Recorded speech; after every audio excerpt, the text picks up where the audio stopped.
Wiki leaks کے شریک بانی 49 سالہ جولین اسانج پر برطانیہ سے امریکہ حوالگی کے مقدمے کی سماعت تیزی سے جاری ہے اور ممکنہ طور پر آئندہ برس 4 جنوری کو کیس کا فیصلہ سنا دیا جائے گا۔ تجزیہ کاروں کا کہنا ہے کہ امریکہ ہر صورت اسانج کو سزا دلوانا چاہتا ہے، اس لیے اسے امریکہ کے حوالے کرنا ظلم ہوگا۔ آسٹریا سے تعلق رکھنے والے جولین اسانج کو 11 اپریل سن 2019 کو لندن میں ایکواڈور کے سفارتخانے سے گرفتار کیا گیا تھا، جہاں وہ سن 2012 سے سیاسی پناہ کے تحت مقیم تھے۔ امریکہ نے برطانیہ سے مطالبہ کر رکھا ہے کہ اسانج کو امریکہ کے حوالے کیا جائے تاکہ اس کا ٹرائل کر کے سزا دی جائے، کیونکہ ویکی لیکس نے امریکہ کی سلامتی کو نقصان پہنچایا ہے۔ جولین اسانج کی امریکہ حوالگی سے متعلق چلنے والے مقدمے کا موازنہ سٹالن کے دور میں روس میں ہونے والے شو ٹرائل سے کیا جا رہا ہے، کیونکہ عدالتی کارروائی خاصی پریشان کن ہے۔ قانونی ماہرین کے مطابق جولین اسانج پر چلنے والا مقدمہ نہ ہی ان کے سیاسی اقدامات پر ہے اور نہ ہی ان کے کردار کے حوالے سے ہے، بلکہ ان پر جو فرد جرم عائد ہے وہ تلخ سچائیوں کو سامنے لانے کے حوالے سے ہے۔ کوئی بھی اس بات کو ماننے کے لیے تیار نہیں کہ اسانج کو امریکہ میں منصفانہ مقدمہ لڑنے کا موقع دیا جائے گا، اور غالب امکان یہی ہے کہ انہیں 175 سال سے کم قید کی سزا سنا دی جائے گی، جو اسانج کے لیے عمر قید ثابت ہوگی۔ یاد رہے کہ ویکی لیکس کی تہلکہ خیز اور اہم ترین معلومات ایک دہائی قبل لیک ہوئی تھیں، جن میں اہم ترین حصہ امریکی افواج اور اسٹیٹ ڈپارٹمنٹ کی دستاویزات پر مبنی تھا۔ سن 2006 میں اپنے باقاعدہ آغاز کے بعد سے اب تک ویکی لیکس ہزاروں خفیہ دستاویزات شائع کر کے شہرت کما چکا ہے۔ یہ خفیہ معلومات فلم انڈسٹری سے لے کر قومی سلامتی اور جنگوں سے متعلق رازوں پر مشتمل ہے۔ جب یہ معلومات پہلی بار دسمبر سن 2006 میں انٹرنیٹ پر ظاہر ہوئیں تو اس نے ایک تنازع کو جنم دیا جو اب تک چل رہا ہے۔ کچھ لوگ ان معلومات کو تحقیقاتی صحافت قرار دیتے ہیں تو کچھ انہیں ملکی سلامتی سے کھلواڑ قرار دیتے ہیں۔ مارچ سن 2010 میں ویکی لیکس کے ڈائریکٹر جولین اسانج نے امریکہ کی خفیہ ایجنسیوں کی منشا سے ایک دستاویز جاری کی تھی، جس کے بعد ویکی لیکس کو امریکی فوج کے لیے خطرہ قرار دیا گیا تھا۔ امریکی فوج کے ایک ترجمان کے مطابق ویکی لیکس پر فوجی مواد کی غیر قانونی اشاعت اور وزارت دفاع کی حساس معلومات جاری کرنے سے غیر ملکی خفیہ سروسز کو ایسی معلومات تک رسائی ملتی ہے جو ان کو استعمال کرتے ہوئے امریکی فوج اور وزارت دفاع کے مفادات کو نقصان پہنچا سکتی ہیں۔ یہ دستاویزات عراق میں امریکی فوجیوں کے ساتھ کام کرنے والی ایک جونیئر انٹیلیجنس تجزیہ کار چیلسی میننگ نے فراہم کی تھی، جنہیں اس وقت بریڈلی کے نام سے جانا جاتا تھا۔ حکومت نے چیلسی کو تلاش کر کے ان کے ساتھ برا برتاؤ کیا اور قید میں ڈال دیا۔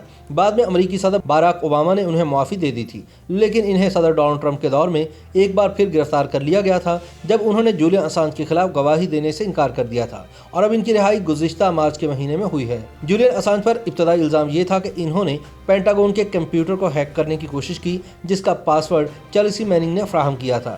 تاہم یہ الزام کارگر ثابت نہیں ہوا اور اس پورے معاملے کا میننگ کی طرف سے لیک کی گئی خبر سے بھی کوئی تعلق نہ نکلا۔ اسانج پر ایک حالیہ الزام یہ لگایا گیا کہ انہوں نے میننگ کی شناخت چھپانے میں اس کی مدد کی۔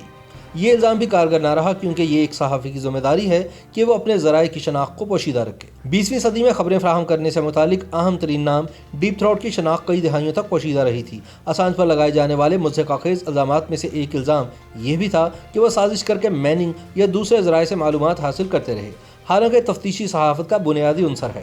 سن 2010 میں ویکی لیکس نے امریکہ کے ایک جنگی ہیلی کاپٹر سے بنائی گئی ویڈیو نشر کی، جس میں عراق کے شہر بغداد میں شہریوں کو شہید کرتے ہوئے دکھایا گیا تھا۔ ویکی لیکس نے تقریباً 5,73,000 ریکارڈ کیے گئے وہ پیغامات بھی شائع کیے جو 9/11 میں شدت پسندوں کے امریکہ میں حملوں کے دوران بھیجے گئے۔